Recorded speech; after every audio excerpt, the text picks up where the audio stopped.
You're listening to The Dead Prussian, a podcast about war and warfare. Whether it is Starbuck engaging Cylon raiders, Picard destroying the Borg, or Skywalker defying physics to fire a shot through a hole no bigger than a womp rat and destroying a moon-sized laser, war in space is an imagination-capturing concept. But, unlike all the examples above, it is not all science fiction. Things such as space junk, satellite-killing missiles, and Clausewitzian space theory are the real deal. And I want to know more. In fact, I want to know more about Big Carl in orbit. G'day listeners and welcome to the first episode of 2017. For those return listeners, thanks very much. Hopefully this year is going to be a bit better than 2016, and I don't mean for the show, I just mean for the world in general. And my guest today is Bleddyn Bowen. He's a lecturer in Defence Studies at the Defence Studies Department, King's College London. He has an undergrad, a few postgrads, and a PhD on space power theory. He has taught subjects such as 19th century military history and intelligence studies, as well as nuclear weapons, strategy, modern warfare, and covert operations. His primary areas of research are space power theory and contemporary military space activities, Clausewitzian approaches to understanding war, and strategic theories more generally. He's currently working on a monograph on space power theory, the one he developed in his doctoral thesis, and he has put a little short post for people like you and I on the Defence Studies Department's Defence in Depth blog. And he's also Welsh. Bleddyn, thanks for answering my call. You'd be surprised how many people don't. Well, thank you very much for having me. I jump at every chance to talk about space and space warfare and Carl in space. So thank you so much for having me on. Now, you've studied and written a bit on space power. Can you talk to us about how you got interested in this field? Well, I grew up, enjoying sci-fi. And that's always been a part of my life. It's Star Wars, Star Trek. I don't accept the dichotomy that you have to like one or the other. So I like those things, and I grew up with Battlestar Galactica and Stargate SG-1, etc. And then when I went to university, I did my degree in international politics at Aberystwyth University, and I stayed on there to do a master's, specialising in strategic studies and then security studies. And it was in those years then that when I was studying modern warfare and contemporary strategic problems, that I started getting into the space element of the American way of warfare, in quotation marks, and how dependent modern warfare is on outer space. So naturally, given my obsession with sci-fi and space, it just naturally caught me. And the Chinese anti-satellite weapons test in 2007 had already generated a little sort of ripple of literature in IR security studies, a little bit in war studies and space. So there was that little bit of literature for me to hang on to, and where I was able to in my studies as a postgrad student to just channel what I was learning in the classroom about space, because obviously there were no set questions about space, as you may expect. But and then that led me then to think about, well, what about classical strategic theory and space? Because we learned about Clausewitz and Sun Tzu and Jomini and Mahan and Corbett, and we applied them across, air, sea and land. But then I was thinking, well, surely we can learn about space from these areas as well. And that led to what became the PhD thesis, although the PhD thesis early on was about European, the military and security aspects of European military space integration and policies.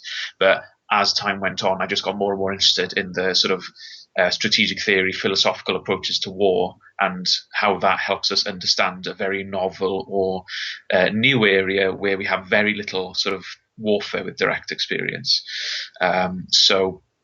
Little experience with direct warfare, sorry. So that's how it sort of came about. So sort of my long-standing sci-fi interest with what I learned in my university education and just sort of putting the two together for my PhD then. And I passed the PhD then in January. And since then, when I've had time, I've been trying to develop the ideas further into a new monograph. It's interesting you mentioned sci-fi getting you interested in the area. I'm currently sitting here in the Dead Prussian Studios wearing a Battlestar Galactica We Can Beat the Cylons shirt with a few of the classic model aircraft from the actual modern season. So I know there's a lot of people out there that listen to the show that are big fans of sci-fi. Probably a few too many Star Wars fans in my listener base, not as many Star Trek fans as I'd like, and definitely never enough Battlestar Galactica fans. We have to be a broad church. Yeah, but if you're not following Lorne Green, you're just not following anyone. Now, today we're talking about space power, obviously. Hopefully our listeners picked that up. And also the application of Big Carl's work to space power. And as you mentioned, we've got Clausewitz, Sun Tzu, Mahn, Corbett, all these great theorists. And we can try and apply them to an area where we're actually not really fighting at the moment. So can you give us a quick synopsis on how a 19th century dead Prussian general is applicable to space wars?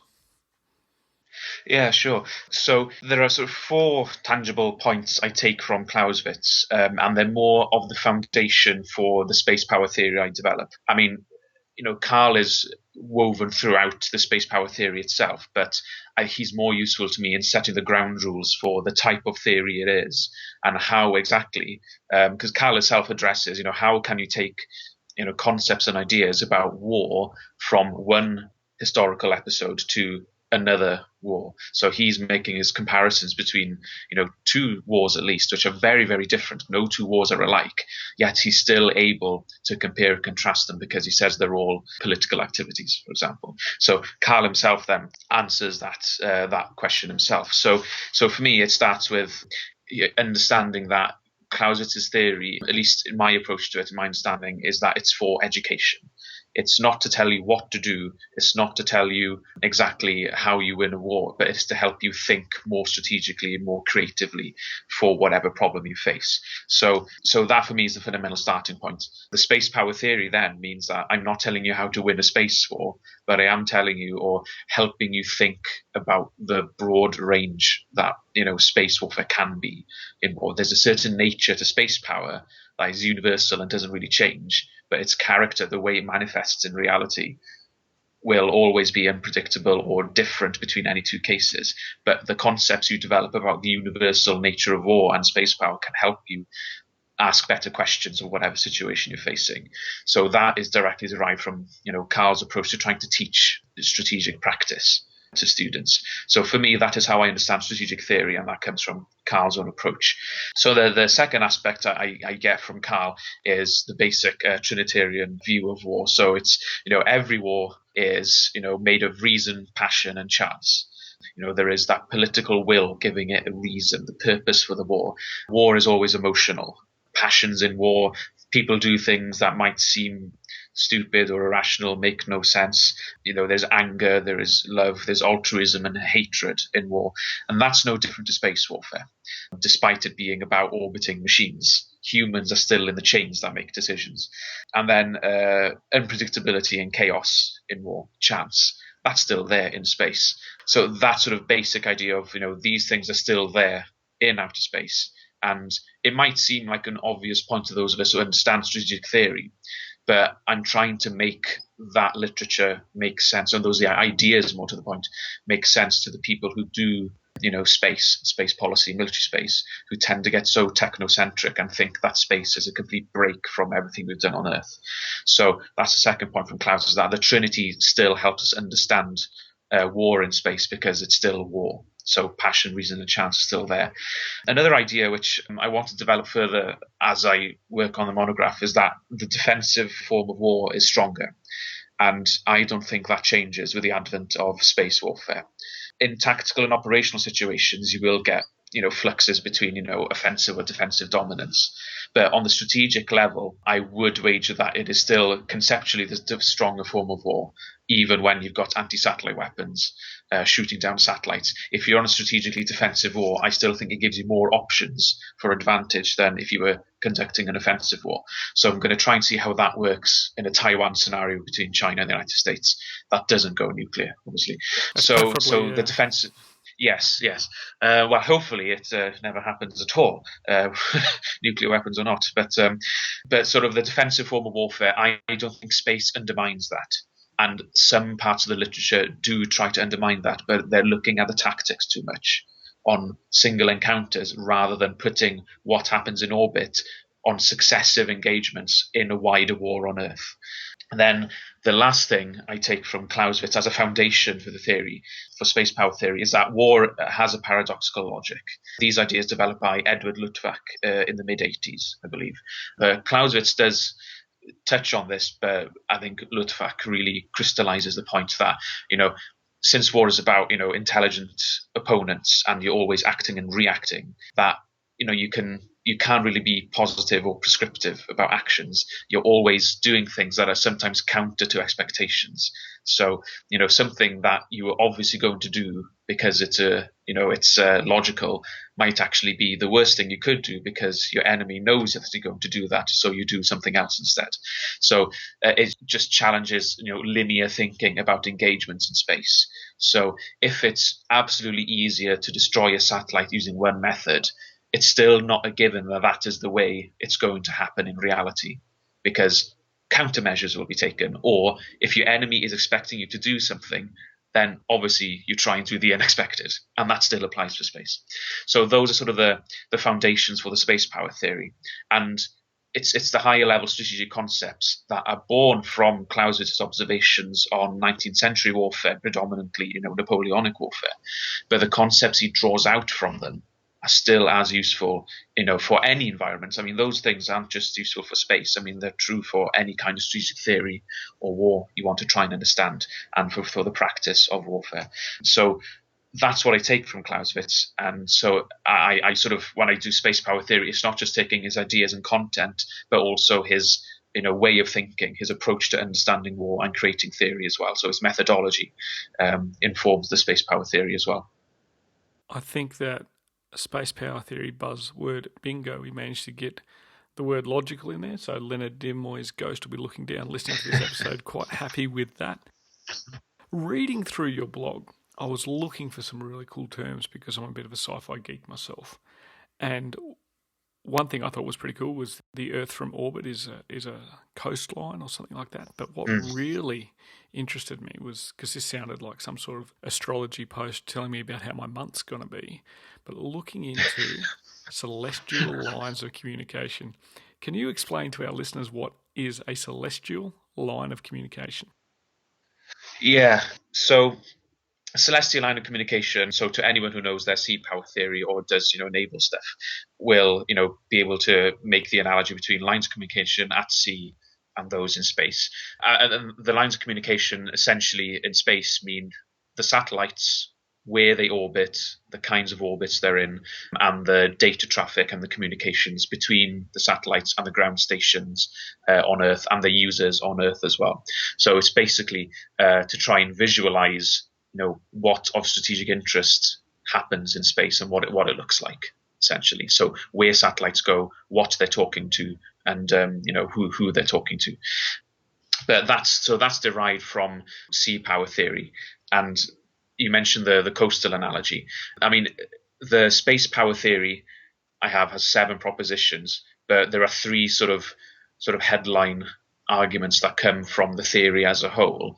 The first one is that space warfare is a continuation of terran politics by other means. So space warfare will be governed by political considerations on Earth. It doesn't happen in a political vacuum, to put in a terrible pun. It's not something that just happens for its own sake. It happens for a reason or a miscalculation. But in reason in the Clausewitzian sense is that humans have given it some form of purpose. It doesn't necessarily mean a good purpose, but it happens for a political reason. The second analogy and the big arguments that come out of it is that of, celestial lines of communication. So in terms of commanding a medium or an environment and exploiting the lines of communication, for me, space isn't that different to the sea or the air for that matter. And if you've read Giulio Douhé's air power theory text, he makes an analogy from the sea to the air. And you can take that to the space quite easily, because what sums up, the value of space power and what space warfare means, it is about controlling or denying that environment, in this case space, and exploiting the control or the denial of those lines of communications between satellites and the users on Earth, or the major powers on Earth. But on top of that, then, and this is sort of, I think, my main argument, and I think my main contribution to space power theory, is that space for me is more like our coastline rather than an open ocean. So a lot of the literature in space power, the other theorists have said, they made the basic analogy from the sea to space, but they've come at it from a very Anglo-American perspective, in that, it's about, big oceans, big ships, big fleets. How does that work in space? But I thought, well, that's not what everything in sea power is about. Sea power is really interesting when you talk about continental wars and sea power.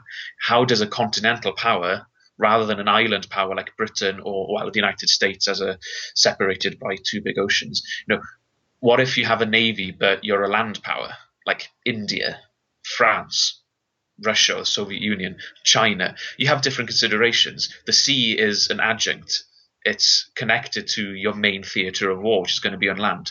So I started making the analogy that, since Earth orbit, the lines of communication, they're not going over vast expanses. It's just above us. Space starts at about 100 kilometers altitude. It's really not that far away. And it goes all around the Earth. We're surrounded by space. It is our coastline. We're not talking about deep space here. So there are no distant regions when we're talking about space power.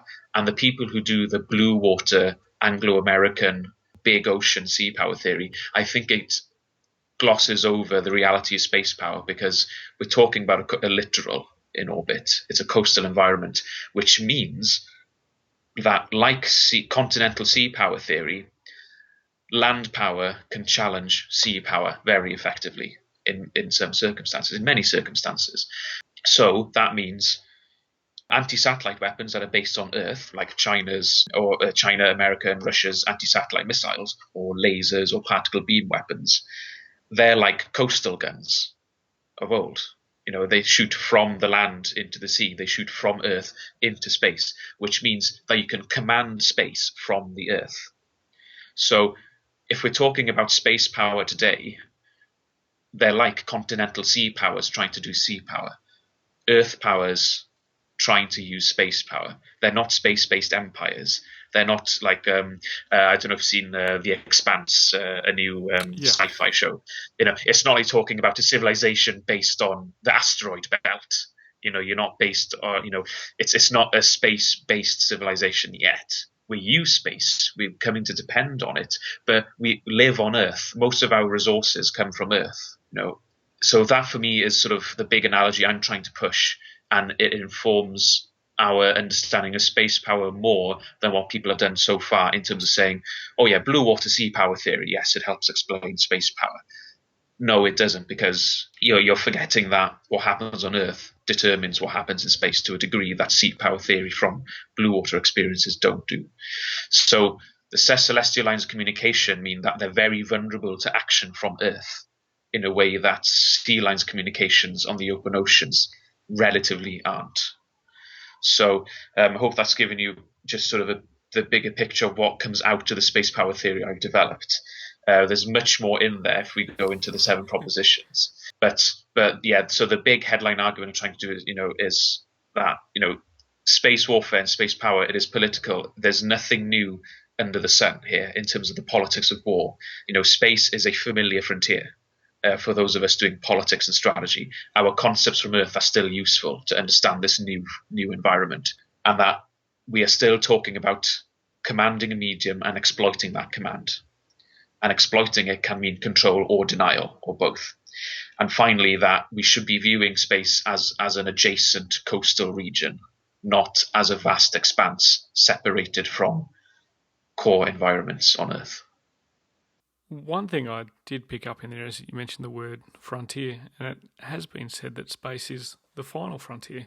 Looking at sea power and talking the difference between, I suppose, I'll use the term blue water, brown water, using space, understanding a littoral environment, that we are basically an island sitting within space, and therefore it's only useful to us as much as it touches the edges of the island in a way. Drawing a longer bow to picture it, if we were to say Mars was a colony after Elon Musk gets the job done, although I've heard Boeing said they're going to beat him, and Mars and Earth develop a conflict, launching an attack from Earth to Mars or Mars to Earth, that's pretty much a large ship-to-objective manoeuvre for a amphibious force. So it's interesting to see these naval terms being used. And I guess we've seen this in pop culture, a lot of naval terms used rather than air terms. Space Marines. Yeah, Space Marines, they're ships, they're not space planes. Yeah. So it's very interesting. What is also interesting is the 7 points that you had inferred to before, or referred to, and also reading through them. I mean, I found the coastline thing. The Earth orbit is a cosmic coastline. I love that. That's really good. Makes me want to wear a coloured tie-dye shirt and say cosmic as much as possible. But can you just take us through some of those other 7 points, like the key ones that you think really boil down to what space power is?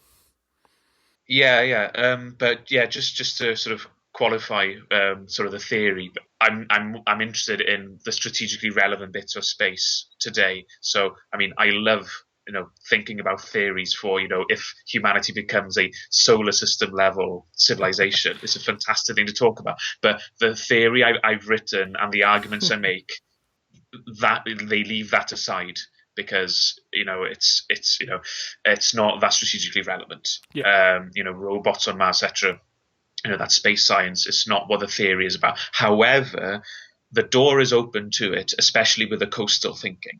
So if we leave Earth and we go into lunar space and then beyond into Mars and the asteroid belt, then maybe the blue water thinking comes more useful, especially when it comes to dispersing your space vehicles, concentrating them, hiding them, ambushes, etc. In orbit, in a coastal environment, those concepts don't really work. But if we were to expand to space, they would. But the theory doesn't really talk about deep space stuff. Yeah. Some people like to talk about that in their theories, but I like to keep mine relevant because I'm trying to make a serious deal of this. And the tangible facts are we do have there are anti-satellite missiles out there. There is very much a flavour amongst a lot, particularly Western military. Space is a domain, just like cyber has become a domain to join the other 4. Yes. And therefore, it's important for people to understand that space, and no matter how many well-crafted jokes I make throughout this episode, and they are well-crafted, listeners, that what we're actually talking about is the strategic implications. There are also tactical and operational level solutions at the moment out there to enact some of this strategic theory. No, absolutely, and I think that's a good thing to cover before I go into the 7 propositions. Yeah. Space power is here now, and that's sort of the premise of my theory, is that a lot of the literature gets into these fantastical conversations which doesn't really look at the way things are now, especially with space-based weapons, to the extent that they ignore the Earth-based space weapons, usually through the guise of missile defense systems. They're much better at shooting down satellites than they are shooting down warheads in space. Yeah. But also the lasers and the services that satellites provide that are essential to the economy, to the military, strategic communications. So space power is here. Space power is spreading around the world. More and more militaries across Earth are developing and integrating their space power into their military capabilities. So, America, pioneered this, with space-supported forces. The way of war, the precision warfare that we're used to today. Everybody else is getting in on that now, especially China and Russia. And we're seeing Russia demonstrating that in the Middle East now as well, their precision strike capabilities that are growing. So that for me is a premise. And we need a space power theory to help set the terms of debate for this and help think constructively and realistically about it as well. As much as I like talking about, expansion into the cosmos. So about those 7 propositions. So the first one is space warfare is waged for the command of space. Yeah. Second, space is a unique place, but it isn't isolated from Earth. Third, a command of space does not equate to the command of Earth. 4, the command of space is about manipulating celestial lines of communication. 5th, Earth orbit is a cosmic coastline suited for strategic maneuvering. 6th, space power finds itself in a geocentric mindset and it may outgrow it. And finally, 7th, dispersion is a condition and effect of space power.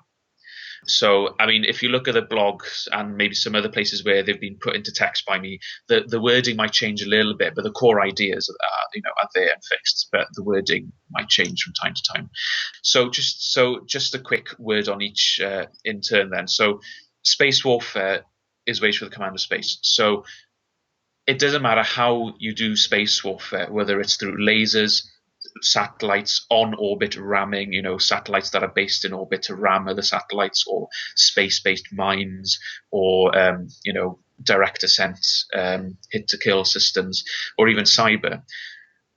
What you do in space warfare is only relevant, and actually space warfare, if you are doing it to influence the command of space.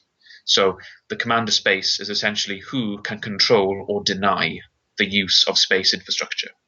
That's a way of me of sort of technology proofing in some ways this theory in a very technologically dominated environment. I don't care how you do it. It's space warfare if you're trying to influence the command of space. So the Americans and the Chinese, whether they're doing space control or space denial, they are either fighting for the command of space or exploiting it. And that for me is what connects space warfare to grand strategy. The command of space helps you connect tactical and operational activities in space and from the Earth into space with the ultimate reason and the ultimate strategy you have for the war. That's how it gets strategic meaning. So when it comes to fighting, that's where space power and grand strategy meet. It's through the command of space. And again, those of you who know sea power theory will be able to make those sort of, intuitive connections between controlling and denying the medium and how it relates to the wider war as a whole. So that's, sets a scene, and it starts off because it gives the ultimate strategic purpose for the theory. The second proposition, that space is a unique place and not isolated from Earth, that's me trying to carve out space as a specialist area. Like the land, sea, and the air, it requires specialists to understand its ins and outs. Space is a diverse, not geography, perhaps yes, but astrography at least. It's not empty. It's not a vacuum. Gravity, as Everett Dolman said, carves the mountains and the valleys of outer space. You need to know the space environment so you understand what goes where. If you put satellites in certain orbits, it provides certain services and advantages, etc. So space is its own distinct place, and it requires specialist knowledge and specialist advocates. However, it isn't isolated from Earth. So, with all the mantra about joint warfare, combined operations, etc. Yeah, space is special, but it doesn't do things by itself, which is where proposition 3 comes in more forcefully, is that in the early Cold War, a lot of texts which, and theorists who got really into their space believe that, space was the ultimate high ground. A lot of people in the literature still think that today. If you control space, you control the world in a very sort of Dr. Evil sort of way. So, and sort of the decisiveness of space power and space warfare. And you see that in the air power literature as well, about air power being decisive by itself to win wars, the war-winning weapon. That problem is still there with some space power theory, and recently as well. So it's me trying to have my cake and eat it, in a sense that, space is special, it does unique things, but it's not enough by itself, essentially. And again, if you've got a good strategic head on you, that's an obvious point to make, but it's such a prevalent misconception in the space security and the space weaponization literature that it needs to be said. And so, you can control space all you like. It doesn't mean that you're going to win the war. I mean, look at the United States in Afghanistan and Iraq. they weren't contested in space at all. Yet, did they win? Did they get what they wanted there? I mean, that's definitely debatable. So Proposition 4 then, following on from that, which again follows on from the sea power flavour from commanding the sea, influencing land wars. Man of Space is about manipulating celestial lines of communication. So that's my way of just getting you to visualise what happens in orbit through where satellites fly, what sort of satellites are up there, who they're talking to, whether there are, in a constellation, are there only 5 satellites or 66 satellites? It's just to get through the diversity of what space looks like with a strategic mind. So it's like, when you do sea power theory, you want to know where ships are in the world. Well, this is a way of looking at, well, where are satellites in the world? Where are they communicating, etc.? So that's a very functional sort of infrastructural point to make. But I think it gives a visual hook for you to hold on to as we go through the theory. So Proposition 5, where the coastal analogy comes in. So Earth orbit is a cosmic coastline suited for strategic maneuvering. This is where I start really applying continental sea power theory. So I looked at the works of Raoul Castex, a French early 20th century admiral and strategic theorist, Raja Menon, I think he's currently retired rear admiral in the Indian Navy. I looked at Charles Caldwell, a British Army I think he was colonel. I can't remember. Don't quote me on that. But he's a British Army officer who wrote in the 9th century on small wars, as is well known. But he also heretically wrote on sea power. So a British Army man had the temerity to write about sea power. But because he came at it from an army perspective, he had some interesting things to say about land power and sea power, working together or against each other, and also dabbled with Sergei Gorshkov, the well-known Soviet sea power theorist. So between these theorists and a few others as well, but notably those 4, this sort of continental school of sea power theory, there are sort of 5 parts to Proposition 5. First is that, Earth orbit can be a hostile coast. So space weapons based on Earth that shoot up into space, they're making Earth orbit a hostile environment for satellites in the same way that coastal defenses make the littoral environment extremely hostile for ships. So whether in the 19th century with torpedo boats and howitzers shooting at ships, or today with anti-ship ballistic missile systems with China and Iran targeting carriers, the coastal environment is very hostile to what's in the sea or in space. So, and sea power theory from continental views really informs that more than blue water sea power theory ever does. Although, funnily enough, Alfred Thayer Mahan, the quintessential blue water sea power theorist, wrote a lot about continental sea power and sea power in land wars. So he actually comes through in the continental sea power theory a lot, and it shows how his work has been distorted over the years and is taught in a very particular way, when his work on, say, sea power in the various land wars in Europe has been ignored for the empire building aspect at sea. The other aspect of strategic maneuver, and this comes from Raoul Castex, because space as a littoral supports the main environments on Earth, because they're Earth powers, they're fighting on Earth, that's where the fighting is, not in space. In support of Earth wars, space power can maneuver in strategic fashions to help wars on Earth through things like astroeconomic warfare and commerce raiding. So those things are still conceptually useful for space warfare. So space commerce started with communications. We hear people talking about new space today with companies like SpaceX and Blue Origin and space tourism with Virgin Galactic, etc.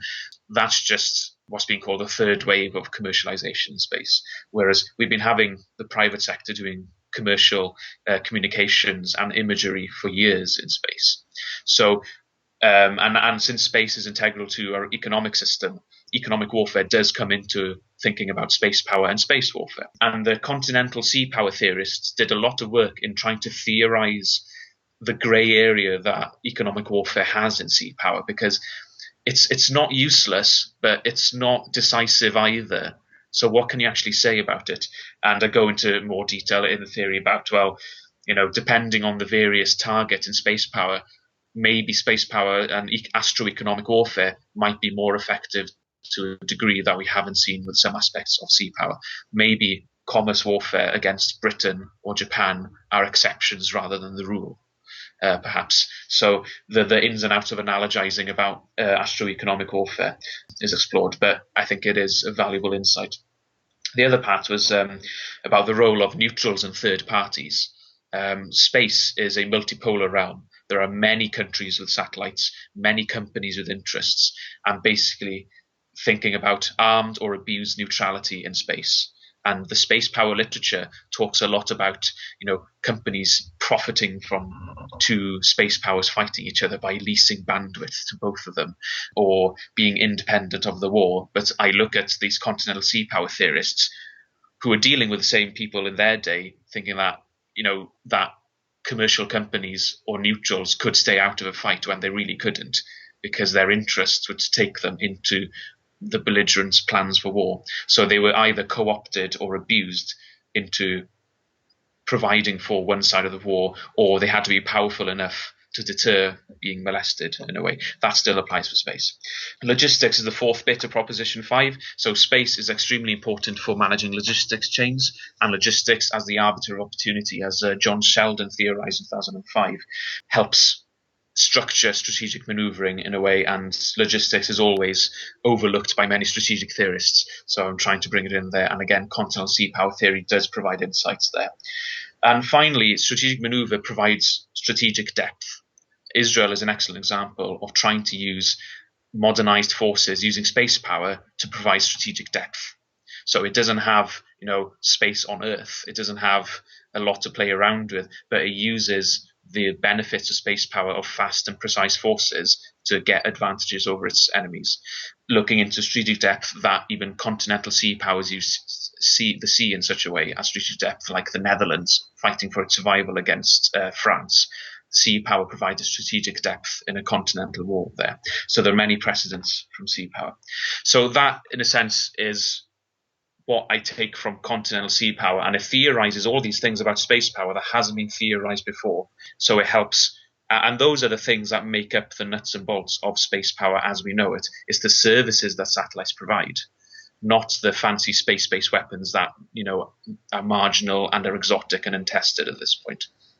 So on the sixth proposition, I bring in strategic culture. Space power is in a geocentric mindset, and it may outgrow it.